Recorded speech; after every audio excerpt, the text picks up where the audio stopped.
Assalamualaikum warahmatullahi wabarakatuh. Perkenalkan, saya Usman, calon guru penggerak Angkatan 10 SMA Mentari Interkultural School Bintaro, Tangerang Selatan, Provinsi Banten. Kali ini saya akan memaparkan tentang demonstrasi kontekstual modul 1.4 praktik segitiga restitusi. Segitiga restitusi adalah proses menciptakan kondisi bagi peserta didik untuk memperbaiki kesalahan mereka, sehingga mereka bisa kembali pada kelompok mereka dengan karakter yang lebih kuat. Langkah-langkah segitiga restitusi terdiri dari menstabilkan identitas, validasi tindakan yang salah, dan menanyakan keyakinan. 1. Menstabilkan identitas, yaitu membuat kesalahan adalah bagian dari proses pembelajaran. Menggeser identitas gagal ke identitas sukses. 2. Validasi tindakan yang salah. Setiap perilaku berupaya memenuhi suatu kebutuhan tertentu. Guru akan bergeser dari pemikiran stimulus respon menjadi proaktif sehingga dengan mengenali dan mengakui kebutuhan murid akan memperbaiki hubungan dengan murid. 3. Menanyakan keyakinan. Murid akan diberi pertanyaan-pertanyaan bermakna untuk memunculkan motivasi secara intrinsik, sehingga mampu mengaitkan keyakinannya dengan tindakan yang salah. Kasus 1. Saat pembelajaran sosiologi, seorang murid belum mengumpulkan tugasnya di Manasbek. Hal ini bertentangan dengan nilai kebajikan kelas yang disepakati bersama, yaitu mengumpulkan tugas tepat waktu. Kesepakatan kelas ini menunjukkan komitmen bersama untuk menyelesaikan tugas tepat waktu. Tidak mengumpulkan tugas merupakan tindakan yang tidak mencerminkan nilai kebajikan dan melanggar kesepakatan yang telah dibuat. Sebagai guru, saya menggunakan segitiga restitusi untuk menyelesaikan masalah ini. Segitiga restitusi merupakan metode yang membantu murid memahami kesalahannya, mengambil tanggung jawab, dan memperbaiki tindakannya. Berikut adalah skenario untuk menyelesaikan masalah dengan menggunakan segitiga restitusi.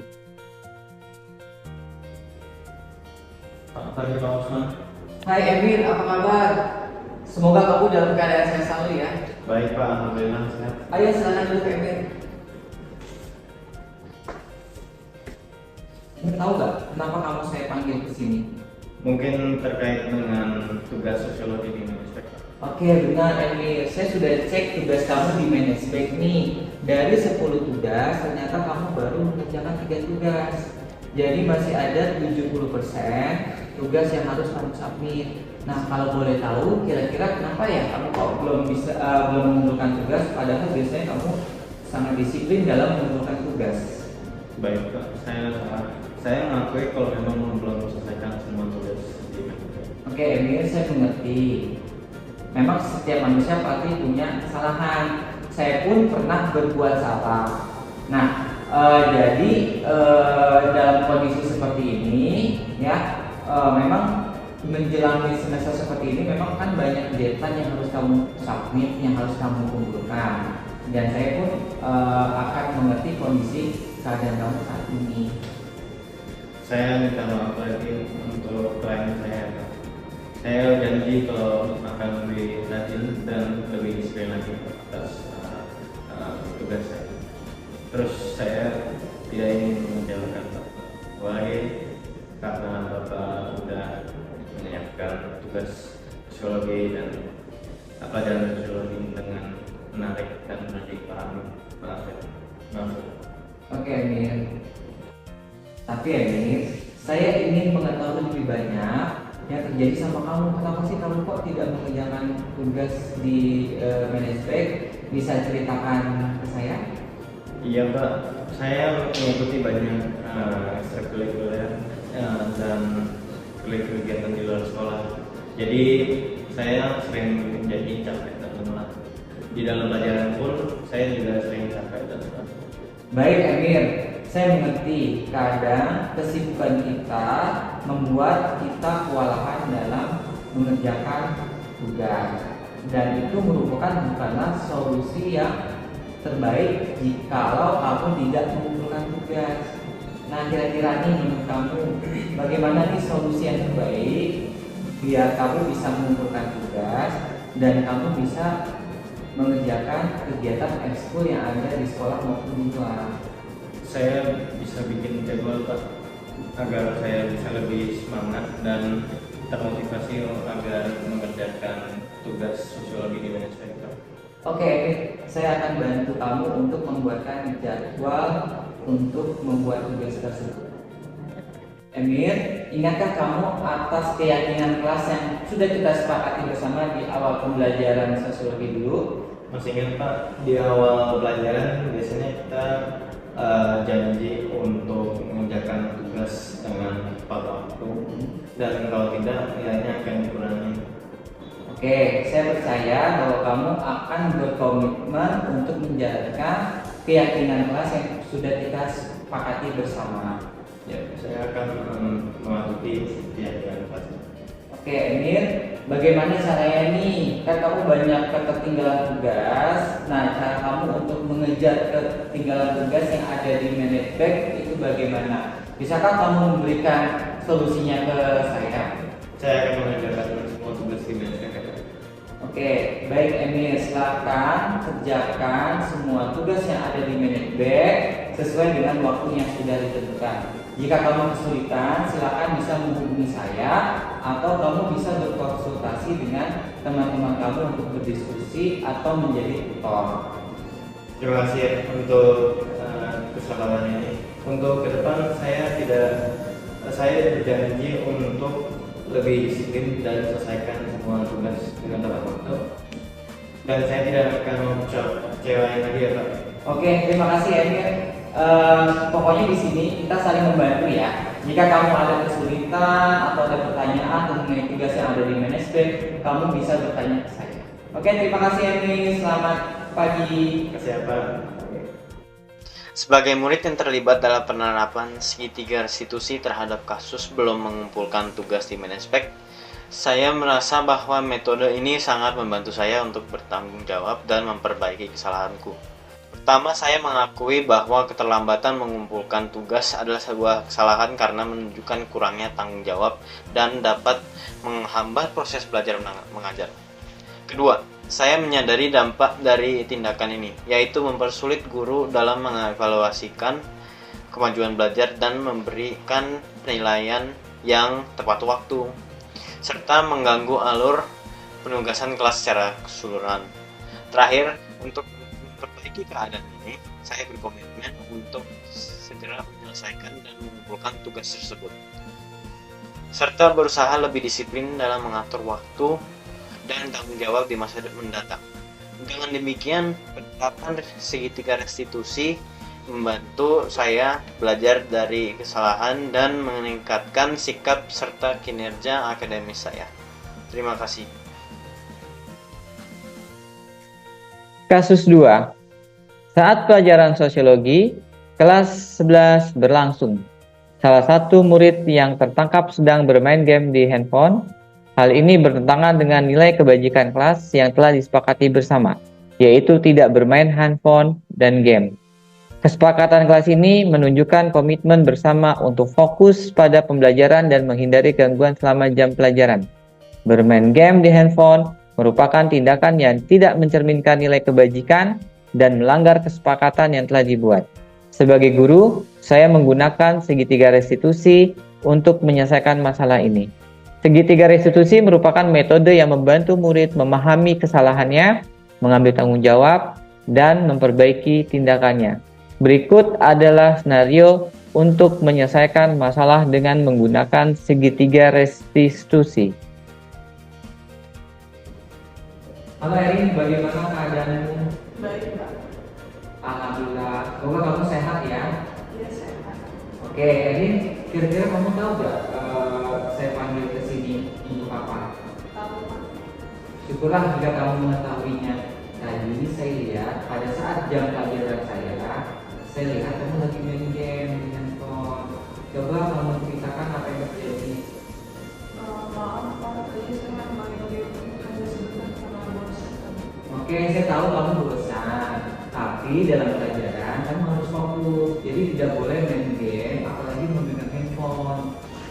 Iya Pak, saya salah. Saya coba untuk tidak mengulanginya. Oke, syukurlah jika kamu mengakui kesalahan kamu. Setiap orang pasti punya salah. Apalagi anak-anak yang lain juga pernah melakukan hal yang sama yang kamu lakukan. Tapi saya mau kamu fokus belajar saat jam pelajaran sesuai berlangsung. Jadi tidak boleh main game, apalagi megang handphone. Apakah kamu bersedia untuk mengubah sikap kamu pada saat jam belajar tidak bermain handphone kembali? Iya Pak, bersedia.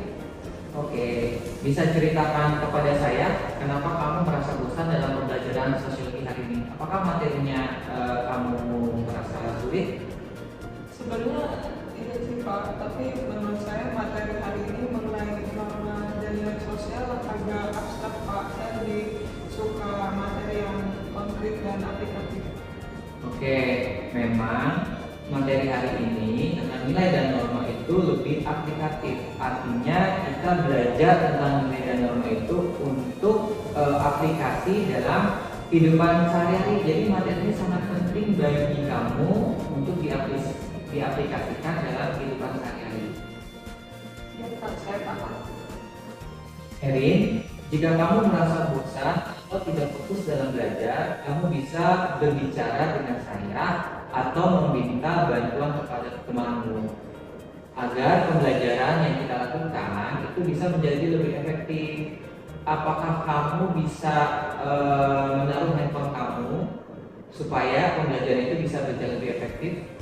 Iya bisa Pak, sebelum pembelajaran mulai saya bisa menaruh handphone saya di tas atau di laci meja. Saya juga bisa meminta bantuan dari teman saya untuk belajar bersama di luar jam pelajaran. Ide yang bagus, Erin. Kamu juga bisa meminta bantuan temanmu untuk mengingatkan jika kamu kehilangan fokus dalam pelajaran. Baik Pak, saya akan coba untuk melakukan hal itu. Oke, saya yakin kamu bisa melakukannya karena saya percaya kamu adalah siswa yang rajin, tekun, dan berdisiplin. Erin, apakah kamu masih ingat keyakinan kelas yang sudah kita sepakati di awal pelajaran? Ya, saya masih ingat Pak, pada awal pelajaran kita membuat kesepakatan untuk tidak menggunakan HP atau bermain game saat pelajaran berlangsung. Dan HP hanya boleh digunakan dengan izin Pak Usman untuk mengerjakan tugas yang berkaitan dengan pelajaran. Oke, bagus kalau kamu tahu. Nah, kamu tahu gak sih konsekuensi yang akan kamu terima jika kamu bermain handphone atau bermain game di handphone saat pembelajaran sosiologi? Saya tahu Pak, HP saya akan disita dan orang tua saya akan dipanggil. Bagus. Jika kamu tahu konsekuensi yang kamu dapatkan, apakah kamu akan mengubah sikap kamu? Iya Pak, setelah kejadian ini saya akan belajar untuk mengubah sikap saya. Saat jam pelajaran berlangsung, saya janji untuk tidak menggunakan HP dan mematuhi kesepakatan kelas yang telah dibuat pada awal tahun. Oke, saya yakin kamu akan mematuhi keyakinan kelas yang sudah kita sepakati bersama di awal pelajaran. Nah, bagaimana menurut kamu solusi yang kamu berikan supaya kamu fokus dan konsentrasi dalam pembelajaran sosiologi sehingga kamu akan mendapatkan nilai terbaik? Saya berjanji untuk menjadi siswa yang lebih disiplin dengan pertama mengikuti kesepakatan kelas yang telah dibuat pada awal tahun. Kedua, saya akan lebih memperhatikan dan lebih fokus saat jam pelajaran berlangsung. Dan terakhir, saya akan menaruh HP di tas saya agar tidak terganggu. Dan saya akan coba untuk mengajak teman-teman saya untuk berdiskusi saat pelajaran agar saya tidak terlalu bosan. Baik, Erin, jangan ragu info ke saya atau ke teman kamu jika kamu mengalami kesulitan mengenai hal ini. Ya, terima kasih Pak untuk informasi yang telah diberikan. Untuk kedepannya saya akan berjanji untuk menjadi siswa yang lebih fokus dalam pembelajaran dan saya berjanji untuk belajar dan mencoba pantau sampai. Sebagai murid yang terlibat dalam penerapan segitiga restitusi terhadap kasus bermain game handphone saat pelajaran sosiologi, saya merasa bahwa pendekatan ini bermanfaat untuk saya. Pertama, saya mengakui bahwa saya bermain game di kelas adalah kesalahan karena mengganggu konsentrasi dan tidak menghormati waktu pembelajaran guru. Kedua, saya menyadari dampak dari perbuatan saya terhadap diri sendiri, teman-teman, dan guru. Terakhir, untuk memperbaiki keadaan, saya berjanji untuk lebih fokus kepada pelajaran dan tidak menggunakan handphone saat kelas berlangsung. Saya meminta maaf kepada guru-guru dan teman-teman atas kejadiannya yang saya telah sebabkan.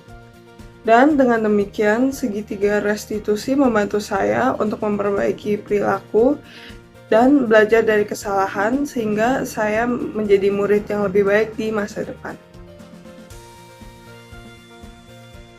Kesimpulan, penerapan segitiga restitusi dalam menyelesaikan masalah dengan memposisikan diri sebagai control manager bertujuan untuk menumbuhkan motivasi intrinsik pada murid. Hal ini dilakukan dengan membantu murid memahami kesalahannya, mengambil tanggung jawab, dan memperbaiki tindakannya. Dengan cara ini, nilai-nilai kebajikan dapat tertanam dan berkembang menjadi kebiasaan positif pada murid. Kebiasaan positif ini pada akhirnya akan membentuk budaya positif di lingkungan belajar. Terima kasih. Salam guru penggerak. Wassalamualaikum warahmatullahi wabarakatuh.